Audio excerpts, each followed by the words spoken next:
Pengarga gabah kering panen ring undagan petani Wiadin Penggilingan ring Bali bulan Oktober warsa kali pitulas kejantenang saya nincap saihang ring sasih sedurung yani.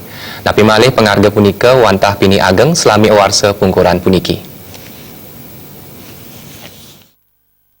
Badan Pusat Statistik Provinsi Bali ngelikite pengarga gabah kering panen ring undagan petani ring Bali bulan Oktober puniki kantos petang tali Rp506 a kilo utawi nincap malih 5,10% sayang sasih sedurung nyani. Majeng ring penggilingan wantah petang tali 3,3 siki rupiah a kilo utawi nincap malih 4,5%. Pengarga puniki malan ring pengarga patokan pemerintah HPP sanewenten. Pengarga gabah puniki kedasarin antuk seseles sanik laksanayang ring pitung kabupaten Minakadi, Jembrana, Tabanan, Badung, Gianyar, Klungkung, Karangasem, Wiadin Buleleng selami bulan Oktober warsa kali tali pitulas.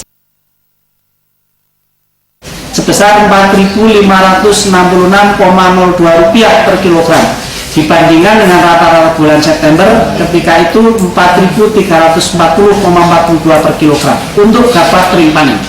Di tingkat petani, kalau di tingkat penggilingan artinya sudah ada biaya transport dari petani ke penggilingan, maka harganya tercatat pada bulan Oktober kemarin untuk gabah yang sama, gabah kering panen, yaitu Rp4.631,49 per kilogram.